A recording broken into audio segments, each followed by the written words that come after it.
तुम श्रावक हो, मुनियों की निंदा में मत पड़ो। मुनि से कुचित कदाचित हो जाए तो मुनि दिन रात साधना करता है, तपस्या करता है, सामायिक करता है। तुम लोग कैसे काटोगे ये पाप परमबंध? और मुनियों के निंदा और मुनियों की निंदा करके जो तुम लोग स्थिति करते हो, आजकल ये पैटर्न हो गया। किसी एक मुनि के, एक आचार्य के, एक साधु के भक्त बन करके सारे साधुओं के प्रति द्वेष भाव रख लेते हैं। किसी एक साधु महाराज के भक्त बन जाते हैं, फिर शेष साधुओं के प्रति लोगों को द्वेष भाव आ जाता है, उनकी निंदा का भाव आ जाता है, उनकी बुराई का भाव आता है। ये मुनि भक्त का लक्षण नहीं है कि एक साधु के पक्ष में होकर के शेष साधुओं की तुम बुराई करो। सारे संसार के लोगों से मेरा कहना है, आप भली एक साधु के प्रति समर्पित रहो, लेकिन शेष साधुओं के प्रति कम से कम अनादर भाव मत रखो, निंदा भाव मत रखो।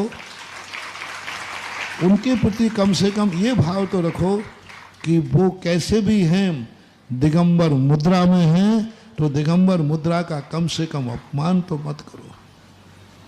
ठीक है, आपको एक साधु के प्रति श्रद्धा है, लेकिन दूसरे साधु की निंदा नहीं, दूसरे साधु की बुराई नहीं, उसकी उपेक्षा नहीं। ऐसा करने से बहुत बड़ा फायदा है। और एक साधु के भक्त करके शेष साधुओं की बुराई करना, ऐसे गंदे शब्दों का प्रयोग करना कि ग्रस्त भी ग्रस्त के लिए नहीं करता, ग्रस्त भी अड़ोसी पड़ोसी में लड़ता है तो भी ऐसा शब्द प्रयोग नहीं करता। जैसे आप लोग किसी एक साधु के भक्त बन करके दूसरे साधुओं के प्रति अशुभ शब्द करते हो। कल्पना करो भैया, यदि ये कर्म का उदय आएगा तो इसका क्या होगा।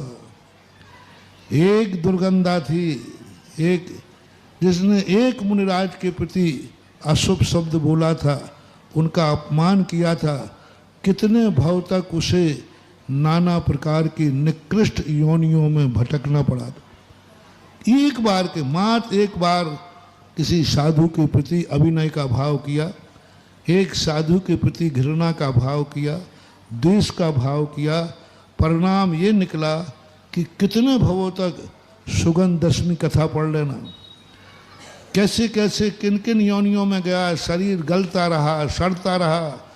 इधर इस पर्याय में आई तो शरीर से दुर्गंध निकलता था।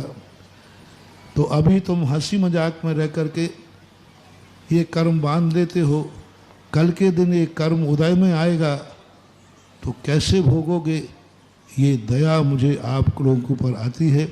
इसलिए सभी लोगों से मेरा कहना है, साधु संतों के प्रति उंगली उठाने के पहले बहुत सोचो, बुराई करने के पहले सोचो।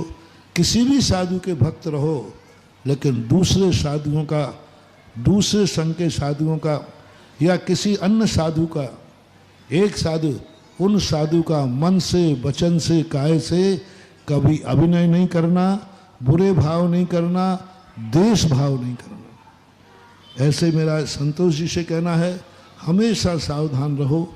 तुम मुनि भक्त हो और बहुत मुनि भक्ति तुम्हारे अंदर कूट कूट के भरी है।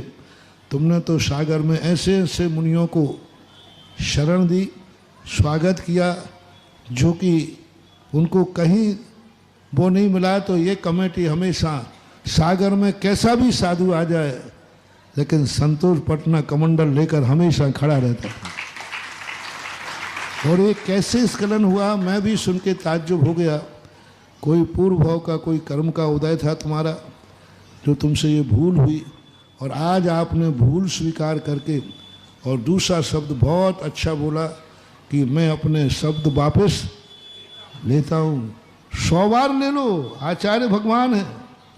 आचार्य विद्यासागर महाराज के प्रति तो छोटा भी कोई मन वचन काय से अपराध, यदि अपराध नहीं भी हुआ हो तो भी 100 बार उनके